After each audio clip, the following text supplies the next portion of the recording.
The morning of December 26, 1944. The Ardennes forest, Belgium. The snow is knee-deep, and the air is frozen still. A battalion of the German 5th Panzer Army has halted in a clearing near the village of Foy. They are veterans. They have fought in Russia. They have fought in Normandy. They know the sounds of war better than they know the voices of their own wives. They know that artillery has a rhythm. First, you hear the distant thump of the guns firing. Then, seconds later, you hear the rising shriek or whistle of the incoming shell. Then the explosion. That gap, the seconds between the sound and the impact, is the margin of survival.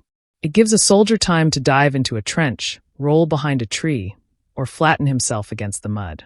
They are comfortable in this knowledge. They believe that if they keep their ears open, they can survive anything but a direct hit. At 8 o'clock hours, the clearing is quiet.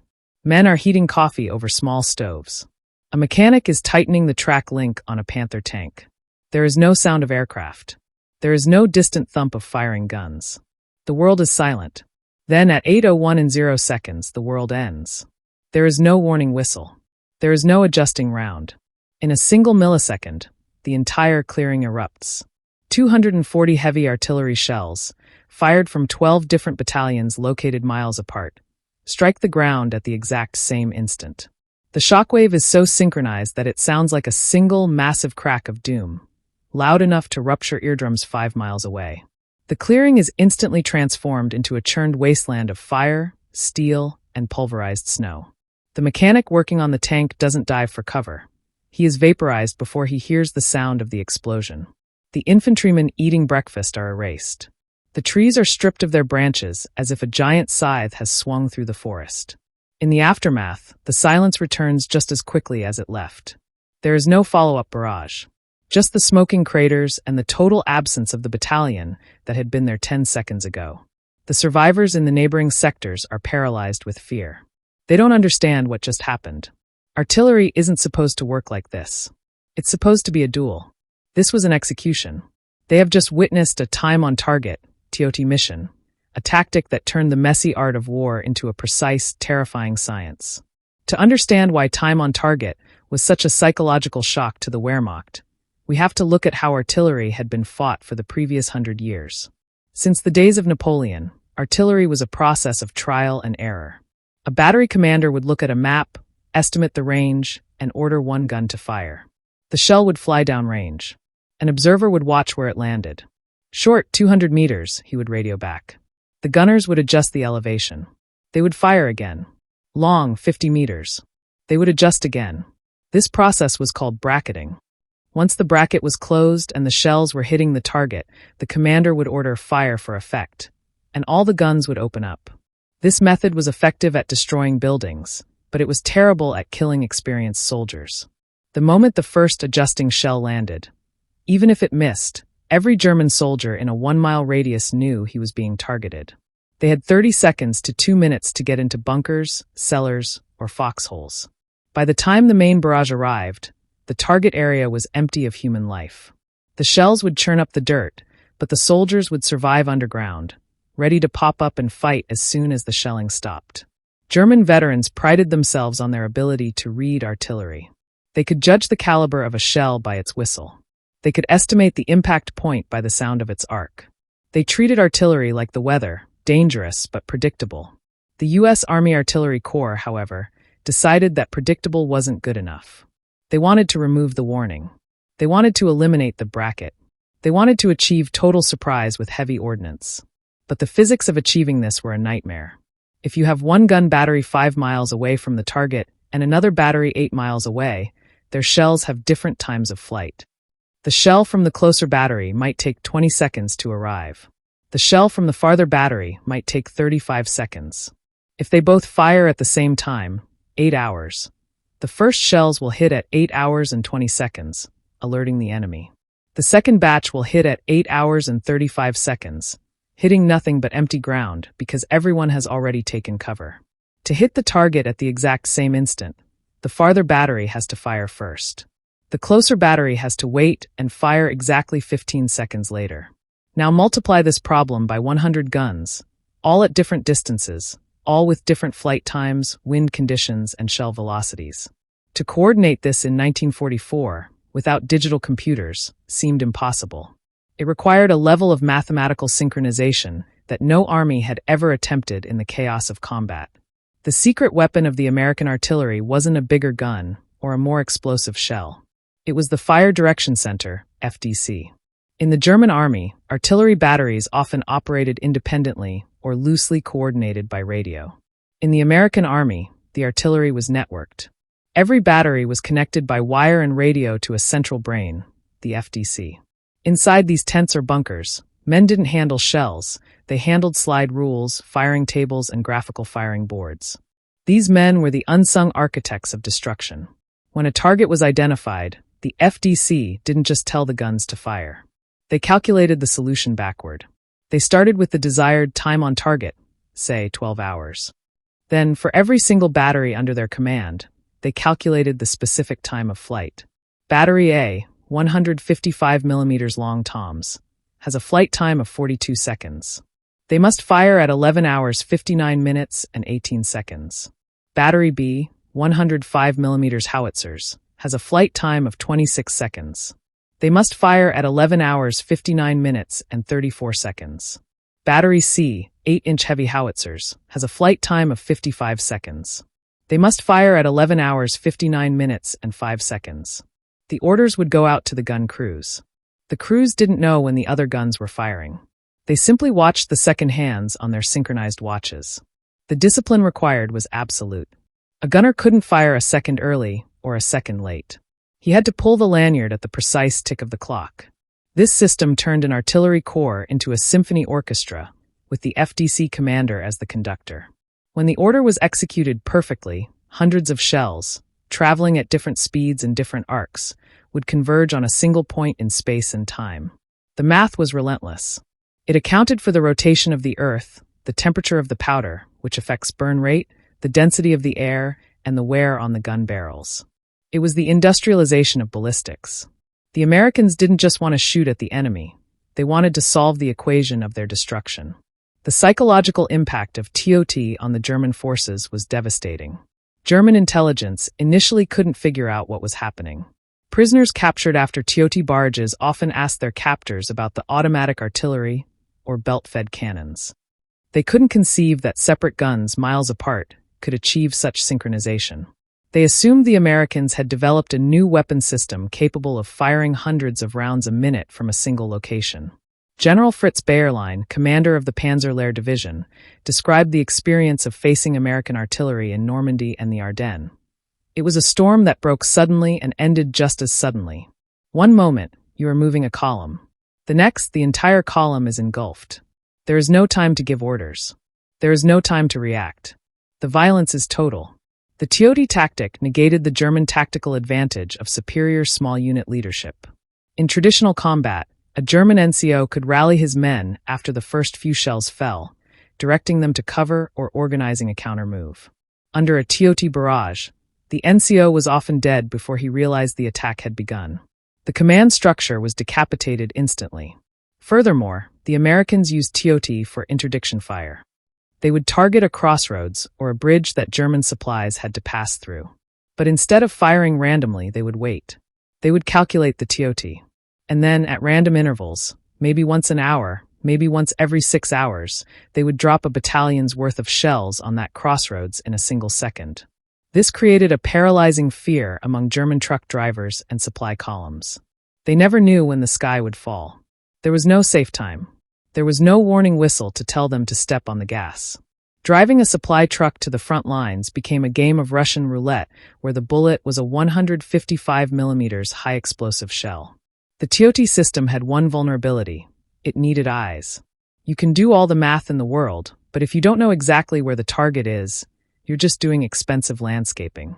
Enter the Piper L-4 Grasshopper, a tiny, fabric-covered, single-engine plane that looked like a toy compared to the Messerschmitts and Mustangs dominating the skies. It had no armor. It had no machine guns. Its top speed was slower than a modern car on a highway. But to the German infantrymen, this little plane, often nicknamed the Pig or the Jeep with wings, was the most terrifying aircraft in the sky. Why? Because the Grasshopper carried a radio and an observer with a map. When a German column saw a P-47 Thunderbolt fighter bomber overhead, they would freeze. The P-47 might bomb them, strafe them, and leave. It was a temporary problem. But when they saw a grasshopper circling lazily at 2,000 feet, they knew they were doomed. The grasshopper wasn't there to attack them. It was there to dial in the coordinates for the entire corps artillery. German commanders issued standing orders. Open fire on all liaison aircraft immediately.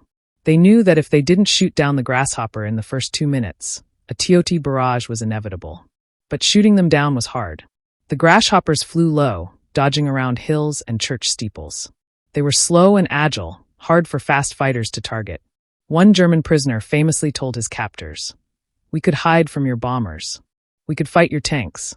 But that little plane, when we saw that plane, we knew that 10 minutes later, the ground would boil." The combination of the grasshopper's eyes and the FDC's brain meant that there was no sanctuary. If you could be seen, you could be hit. And if you could be hit, you would be hit by everyone all at once. The pig didn't carry bombs, but it carried the wrath of the entire U.S. industrial machine in its radio microphone. To understand the operational impact of TOT, we must look at the Italian campaign, specifically the Serchio Valley in December 1944. While the Battle of the Bulge was raging in Belgium, the Germans launched a similar, smaller offensive in Italy known as Operation Wintergewitter, Winter Storm. German infantry and armor were massing in the valley, preparing to overrun the American 92nd Infantry Division. They moved at night, confident that the mountainous terrain protected them from direct fire and that American artillery couldn't coordinate effectively in such jagged topography. They were wrong. The U.S. 4 Corps artillery had plotted the entire valley. Every road junction, every potential assembly area, every bridge had been pre-calculated. On the morning of December 27th, German troops began their assault. They moved into the open, expecting a standard fight. What they got was a mathematical apocalypse. The American artillery commander didn't just order a barrage. He ordered a massive TOT mission involving over 200 guns ranging from 105mm howitzers to 8-inch heavy guns. The Fire Direction Center coordinated the flight times perfectly. At the designated second, the entire German offensive formation disappeared inside a box of exploding steel. The TOT barrage broke the back of the attack in less than 2 minutes. It wasn't a battle, it was a deletion. German prisoners captured later were in a state of shock. They reported that their officers had been killed instantly, their communications severed, and their heavy weapons destroyed before they could even set them up. Operation Wintergewitter ended not because the Germans ran out of courage, but because they ran into a wall of math that they couldn't climb. This engagement proved that TOT wasn't just a gimmick for open fields. It was a flexible, devastating tool that could halt a dedicated offensive in its tracks. It turned the artillery from a supporting arm into the decisive arm of the battlefield. The time-on-target system relied on one thing above all else: ammunition. You cannot fire 100 guns simultaneously if you are worried about running out of shells. And this is where the American industrial flex became the ultimate nightmare for the Axis powers. By 1944, the German army was counting every shell. Battery commanders had strict daily limits. They had to save ammunition for critical defensive fires. The Americans, by contrast, seemed to have a supply line that connected directly to a bottomless pit of high explosives. The U.S. Army didn't just use TOT for major battles. They used it for harassment. If an observer suspected a German unit was sleeping in a specific patch of woods, they would call in a harassing fire mission. In any other army, this would mean 1 or 2 shells every hour to keep the enemy awake. In the U.S. Army, this often meant a battalion 1 volley TOT. 12 guns firing once, synchronized to hit together. This was demoralizing on a level that is hard to describe. German soldiers felt that the Americans were wasting ammunition just to kill 1 or 2 men. To a German soldier rationing his rifle bullets, this display of excess was a psychological hammer blow. It told them, "We have so much ammo we can afford to throw it away just to ruin your nap." The logistics behind this were staggering. The Red Ball Express truck convoys, the Liberty ships crossing the Atlantic, the factories in Detroit and Pittsburgh, they all fed the guns. A single TOT mission might expend 10 tons of steel and explosives in 3 seconds. And the Americans could do it again 5 minutes later. The Germans weren't just fighting soldiers. They were fighting a supply chain that never slept and never stopped. If time on target was the hammer, the proximity fuse, VT fuse, was the anvil. We discussed the VT fuse in a previous story, but its combination with TOT represents the absolute peak of World War II artillery lethality. Before the VT fuse was released for ground use in December 1944, TOT missions relied on impact fuses, hitting the ground, or mechanical time fuses, trying to explode in the air. As we know, mechanical time fuses were hard to set perfectly for hundreds of shells at once. There was always variation. Some would burst too high, some would hit the ground. But when the VT fuse was combined with the TOT calculation, the result was horrific perfection. Imagine a TOT mission where 100 shells arrive at the same instant. But instead of hitting the ground, every single one of them detects the Earth via radar and detonates exactly 30 feet in the air. The result is a solid ceiling of shrapnel that covers every square inch of the target zone simultaneously. There is no walking the barrage. There is no adjustment. There is just an instantaneous creation of a kill zone, where survival is statistically impossible for anyone not inside a hardened bunker. This combination, TOT synchronization plus VT airburst capability, was used with devastating effect during the Battle of the Bulge and the crossing of the Rhine. It was the moment artillery reached its theoretical maximum efficiency. It was no longer an art. It was an industrial extermination process. What was it like to be on the receiving end of a TOT barrage? We have accounts from German survivors, and they describe a sound that haunted them for the rest of their lives. Standard artillery sounds like a drum roll, booms scattered over time. A TOT barrage sounds like a massive fabric ripping, followed by a crack that hits the chest like a physical punch. One German veteran described it. It wasn't a series of explosions. It was as if the sky itself collapsed. One moment, silence. The next moment, the earth was jumping. The psychological trauma, known then as shell shock or battle fatigue, spiked massively among German units facing American artillery. The unpredictability was the key. In World War I, you knew a barrage would last hours. You could hunker down. With TOT, the violence was compressed into a microsecond. You couldn't mentally prepare for it. You couldn't brace yourself. It just happened. German commanders noted that after a TOT attack, even uninjured soldiers were often useless for hours or days. They were catatonic, shaking, unable to follow orders. The sheer acoustic and concussive violence overwhelmed the human nervous system. The Americans had weaponized surprise to the point where it broke the mind before it broke the body.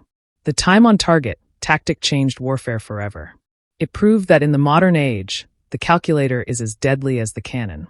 It marked the transition from saturating an area over time to delivering maximum energy in minimum time. After the war, the U.S. Army conducted detailed studies of the effectiveness of TOT. They found that a single battalion firing a TOT mission produced more casualties than a regiment firing at will for an hour. The shock effect was the multiplier. This doctrine lives on today. Modern digital fire control systems can coordinate guns, rockets, and missiles to hit targets with even greater precision. The concept of simultaneous impact is standard in every modern military. But it was pioneered by guys with slide rules, stopwatches, and radio telephones in the mud of Europe. The German veterans who survived the war often spoke with grudging respect for the American infantry, but they spoke with absolute terror of the American artillery. They knew how to fight tanks. They knew how to shoot down planes. But they never figured out how to fight math. When you look at the history of World War II, remember that while the atomic bomb ended the war and the tanks took the ground, it was the artillery, synchronized by the unsung geniuses in the fire direction centers, that did the heavy killing. They turned the battlefield into a grid, applied the laws of physics, and erased the enemy with the push of a button. It was the ultimate triumph of American organization over German improvisation. The silence of the Ardennes on that December morning wasn't peace. It was the deep breath before the scream of the future.